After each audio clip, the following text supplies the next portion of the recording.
Hello and welcome to this week's episode of the Interrobang's Red Couch podcast. I'm your host, Justin Koehler, and today I'm joined by my good friend, Finch Neves. How are you doing? Great. Thanks so much for having me on. I'm very happy to have you on. We've been talking about it for a little bit, so I'm really happy to get you on board. So just to kind of get immediately right into it, I want to introduce the audience a little to you. Can you just give like a quick little 30-second synopsis of your entire life for me, please? Oh, yeah. Easy, right? such an easy task. Yeah, so I'm a second year radio student at Fanshawe. Prior to coming to school, because I'm a little bit old, married man, I was a writer, got a few publications under my name and stuff, and decided to come back because I was miserable. I'm in the same boat, different, but kind of I follow the same sort of a little path where I was miserable in what I was doing, so I was like, I might as well. Yeah, and here we are. Who would have thought? Who would have? Not me. And so getting right into some of the writing and reporting side, because you are on the Interrobang team with us this year. By the time that this episode comes out, we will have had our arts and music issue on the shelves for about a week. Can you just talk about some of the articles that you wrote for that issue? Yeah. So I only wrote one for this issue. I wrote a highlight piece on a band from our music industry arts program called Carmine. And so Carmine came onto Studio Red, our live music program that the radio puts on. And we had some technical difficulties. We were incorporating a lot of new systems, a lot of new gear, and we ended up with some of the data kind of getting corrupted. And we only had about 2 songs from their I think 5-song set, that really came out cleanly.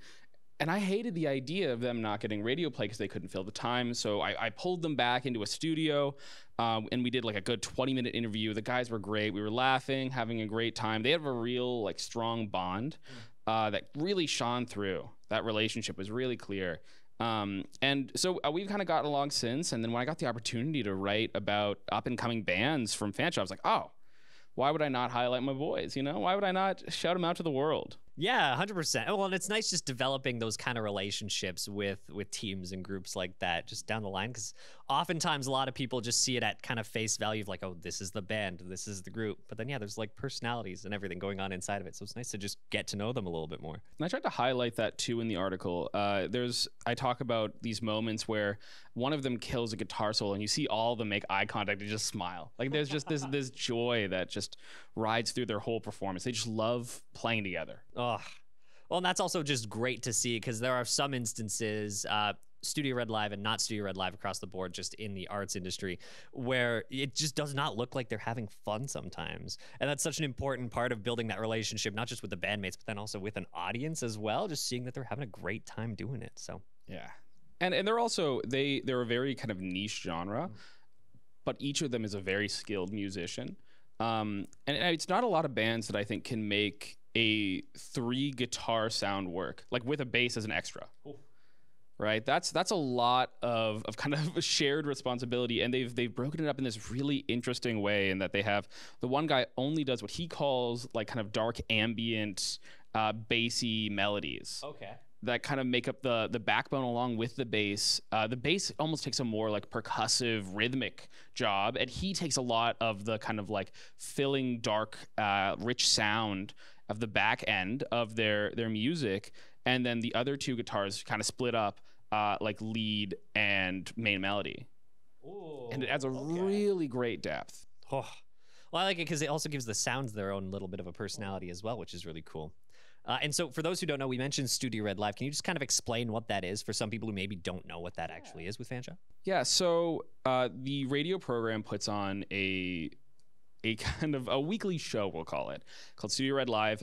We this year are partnering with TV and film to have like a nice film crew out. They're recording it. They actually have a live stream running through Fanshawe TV and film, as well as I think we were doing to Facebook before. I believe now we're doing to YouTube because of Bill C-118. Oh, yeah. And we have bands, either local or connections that we have, or ideally MIA bands, music industry arts. They come in, they do a show. We have our talk students for the radio program come and interview them and host. And we just try to put on as good of a music show as we can. And then it re-airs the audio only on Sundays at 8:30 p.m. on the X. which is really cool, especially for us as the journalism students who also share that space. So it means kind of once a week we get to just watch a little show as well, which is fun. There's been some really, really good groups so far this year. Have there been any that have kind of stood out for you that you've either covered or helped participate in, or across the board? I know you would have done a few up to this point in first year and second year. Are there any kind of ones that you loved? Yeah, so I'm lucky in that they didn't have a ton of people in promotions last year, so they needed some help. And I volunteered to help one time when they were short because someone was sick, and they asked if I would stay on going forwards. So I got to work on it from the tech side all last year. And last year, there was a band called Andre Mofka and the Reflections. They're now graduated, London band, absolutely phenomenal. Just saw them do a show at the Poacher's Arms a couple weeks ago. Blew me away. So good. And then this year, got Carmine. I love them. They're doing their first show in January at the Social Bowl. Okay, yeah. We should go. And then Trinity as well. Trinity is technically a solo act. However, she works with a band. And oh my goodness, this lady has pipes. It is crazy. She did, I'm going to say, the best cover I've ever heard of House of the Rising Sun. Ooh. Oh my gosh. Okay. I got chills. I really wish I'd had the chance to host that one, just because I would have loved to kind of build off that energy. Ugh. Well, and just to kind of see the upcoming talent too, local or otherwise, of people with fan shot, just cool to sort of see where people are getting their starting from. Have you ever kind of thought of like, oh, this act that I'm watching could end up being this huge, big thing one day, and I'm just kind of on the inside scoop of it? It's more than that thought. It's a general and genuine like practice to try and shape that.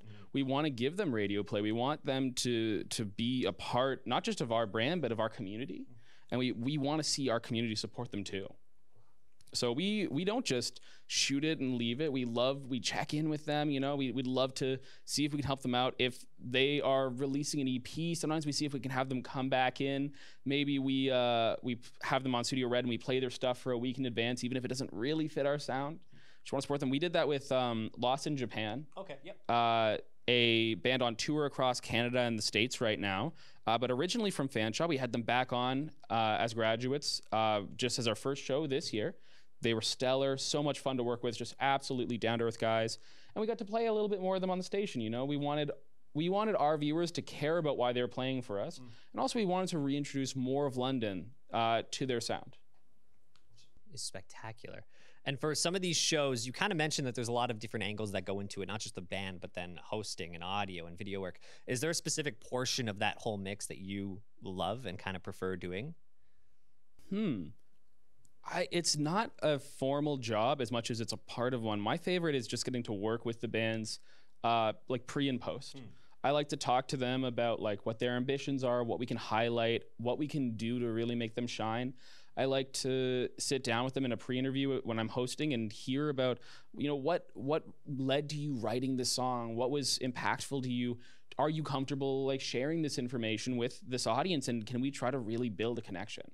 So I think that like that really formative piece where you like feel like you played such an active role in this coming together as a special piece, to me is more rewarding than even doing a great mix or a great interview on set. Because I feel like the first thing that makes every good performance is those musicians feeling at home. Which is just great, not only for like their comfort level, but then also kind of attributes to the end product that comes out in the show too. If they're feeling tense coming in, that'll show and the audience will see and hear that for sure. So if you kind of ease them into it, make them feel comfortable, make them feel really welcomed, that 100% comes across. And so I can also super attest to that. I know you hosted just a few weeks back, and I think every time I looked over, you were talking with the group, the artists that were there. So I can 100% super attribute to that, which is spectacular.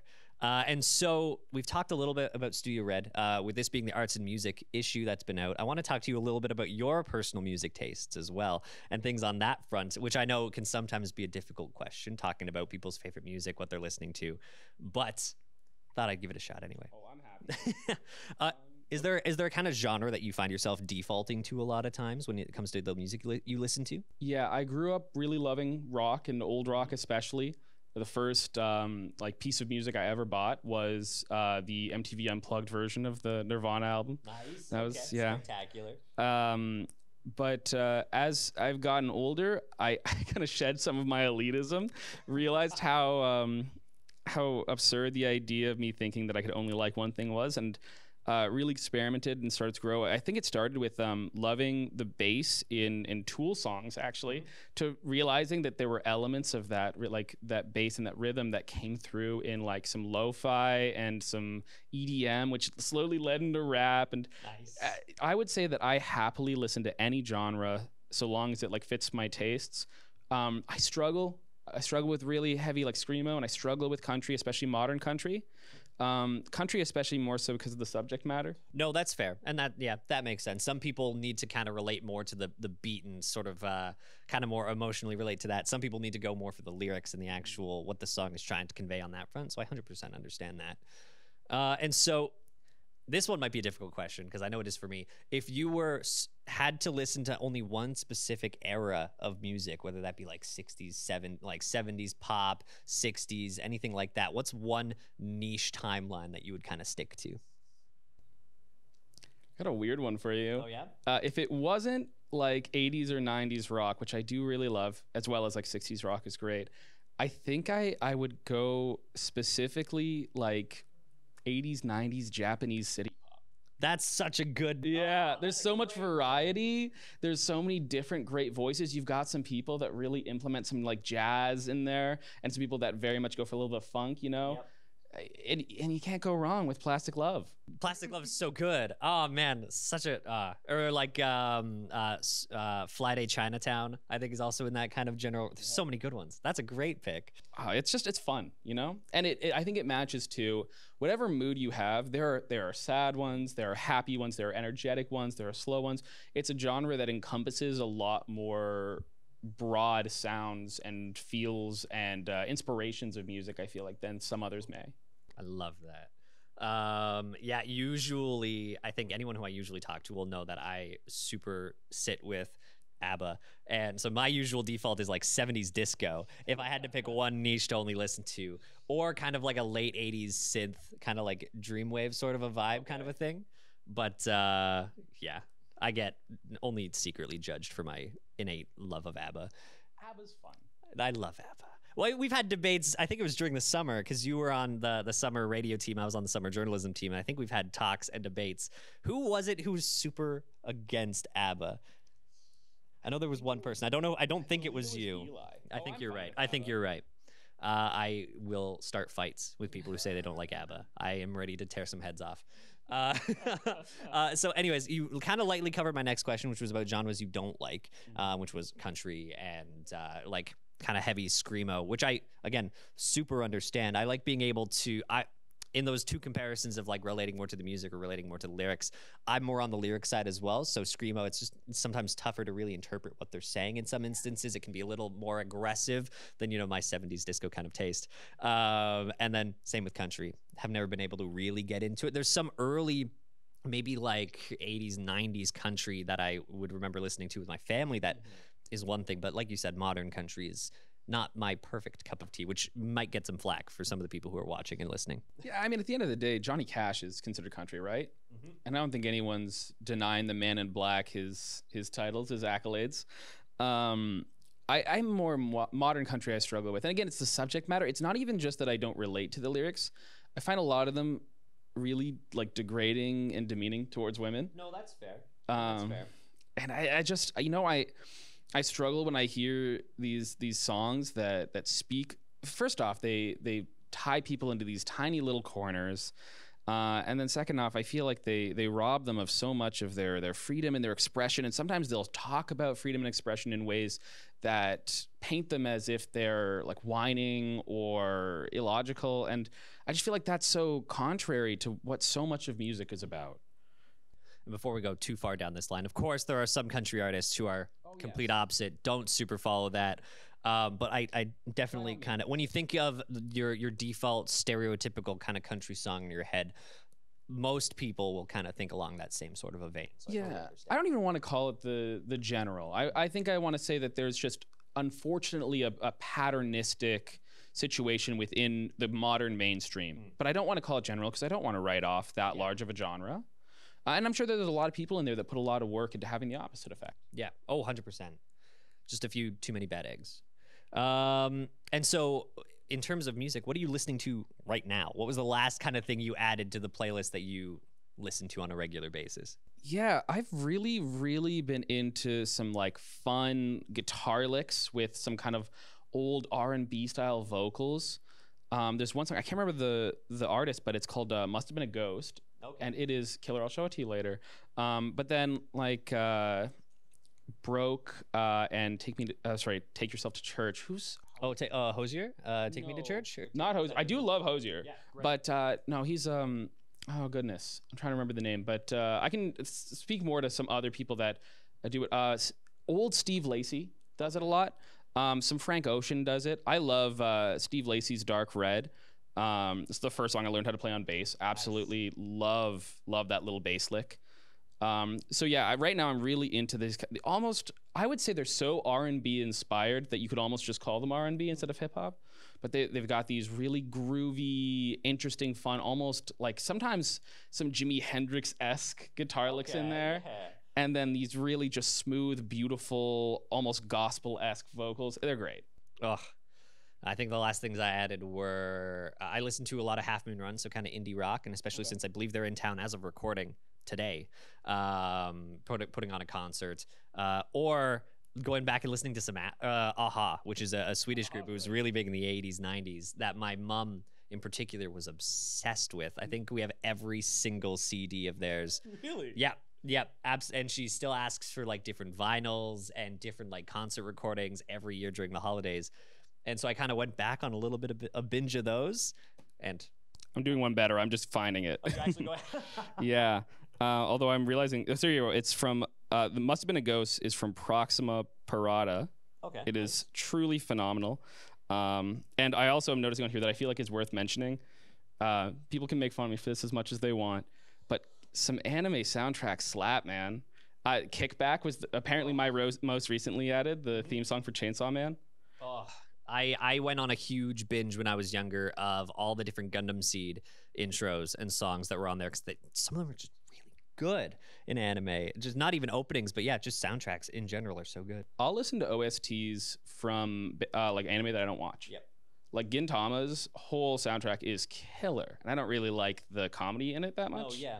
But oh my gosh, they have this band called Spy Air do all of their openings pretty much.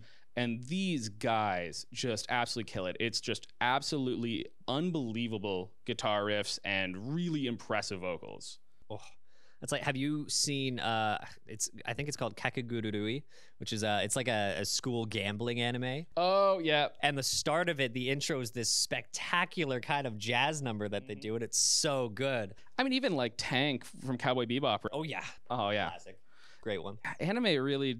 It does not, like, I know that Japanese rock, like J-rock, is often their go-to, but by no means is there not some branch out. Oh.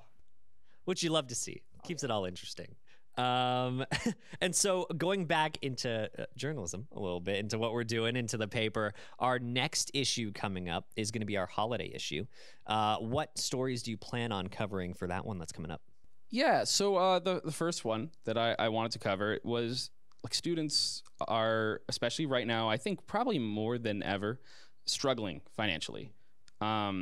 It's really difficult to make plans and budget, and then you go to the grocery store and you see that the price has risen since last week. You get to the counter and it's actually not even right on the shelves. It's risen twice in a week. You know, we've all seen it.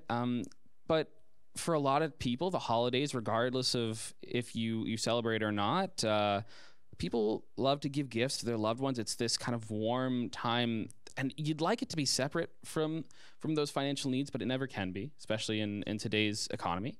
So I really wanted to cover how valid of an option secondhand stores can be for gift giving, and that if you put the care into it and you know what the person wants and you're willing to clean things up, that you can get sometimes a better gift than you ever could get at a regular store there. I wanted to kind of write to that. I think that's spectacular, especially not just from kind of, like you said, how tough it is financially for people across the country and students in particular right now, especially coming up to this time of year where there's these sort of expectations in place, especially on some people and some families, to get everybody gifts and the financial burden that comes with that. But I like that also just for the message of like it more comes down to what you're catering to the person you're buying for rather than just the thing itself. So that's a great little message. How's that been writing it so far? It's been fun. I'm trying to. I really want to tie into that. Like, hey, maybe you just make it yourself. Have a little fun with it. Like, I think my favorite gift I've ever given my wife is I learned how to program CNC machines. Okay. And I built her a bookshelf for all of her D&D books that's shaped like a dragon's head. Oh, that's super cool. That's Whoa, that's cool. And you know, like I learned how to like stain and finish wood, and I did it all myself. And at the end of it, like I'm not gonna pretend it's perfect. You know, you're gonna. But she loved it, and I felt like it was by far the most like thoughtful gift I'd given because of how much I was willing to put into it. Which doesn't happen very often. A lot of people kind of default to like, oh, I have to spend this much on this person. Exactly. It's not really a gift for them. But that's really cool. Great time. And so just to wrap up as we're getting to the tail end of this, usually I like to ask people who I have on the show what I call my little lightning rounds, which are quick little questions just to help the audience, the people listening, people watching, learn a little bit more about you. I think I've done this almost every single time now, so it has become a little tradition and routine for me. But the big key thing is to just answer as quick as possible. I'll do my best. Nothing's going to be too major. I won't ask for your social insurance number or anything like that. Mother's maiden name. Yeah, first pet, favorite teacher. We're going to... So right off the bat, do you have a favorite food? No. If I need to pick one quickly, it's Portuguese octopus stew. You went from zero answer to an incredibly specific answer. I love too much food. I went to culinary school, man. Oh, okay. I do a lot of cooking. There you go. Do you have a favorite spot in town for that in particular? There's no restaurants that I've found in London that serve it. But if I can recommend a food I love at a place I love, on Warncliffe in Oxford, there's a place called Potato Noodle, and their Chinese cold noodles are mind-blowingly good, and $8. And there we go. And there's also a niche out. There's a missing food in London for whatever restaurant owner wants to. Yeah, get into Portuguese. Do you have a favorite movie? It's called Her, and it's got Joaquin Phoenix. Yes, yeah, that's a good pick. I'll keep this quick because I know it's lightning round. Do you know that they rented out a huge amount of the roof space around that whole area where the apartment was, so they could put mirrors on it to shine lights in, so that it would feel natural and warm? Oh, yeah. That's a cool little touch. That's pretty. I love it when people who make movies kind of go more for practical ways of getting those effects rather than either just doing it in post or finding like really easy kind of cut-arounds for it. That's a really cool little detail and a great movie for those who haven't seen it. Weird though. Do you prefer summer or winter? Winter. You prefer winter? Okay. I overheat easily. Ah, okay. I just hate snow. City or country? I guess city. It's a tough one for me too. I totally get that. Ideals of both, right? Well, I have some family who are like my family. I was born and raised in London, so I'm naturally used to this city. But then I have like my one family owns a farm, so I'm used to being out in the country. But then I love Toronto and the bigger spaces, so I kind of get that. Yeah. Coffee or tea? Coffee. Coffee. Do love tea though. Tea is pretty great. Good chai is awesome. Yeah, I find it depends on the tea. Whereas I'm a bit more loose when it comes to coffee. I'll just down anything, whether it's good or bad. But I do love good coffee. Good coffee. Oh, yeah, 100%. Do you have a favorite hobby? I think the one that I'm going to say is the most fun, not like favorite, is just playing guitar. Nice. I get that. It's relaxing. I just picked up a new bass that I have just been recovering blisters from playing on that. And so I've been playing through a lot of like Paramore and My Chemical Romance, and it's just tons of fun. I love it. It's just something calming, but yeah, really fun about playing guitar. If you want a pretty easy level one that's a lot of fun to play, Lips of an Angel by Seether. So fun. Oh, I'll have to write that one down actually. And final little question for you. Is there a celebrity, I guess I'll say dead or alive, that you'd love to have dinner with? I mean, a lot of them. I think if I were really to pick one that I feel like there's things that they could tell me that would change my outlook on life, I'd love to speak with Freddie Mercury. That's a great pick. Yeah, I'd love to hear about his trials and his tribulations, his struggle with identity, and what led him to being so confident to broadcast to the world who he was, regardless of the negative feedback he'd get and the clash he'd get, and how he was able to overcome that and how that felt. That's a really good answer. I like that a lot. I think I usually default to Gene Wilder, just because Gene Wilder is spectacular. And I'd actually, more recently, I thought of, I'd actually love to have dinner with Andre the Giant.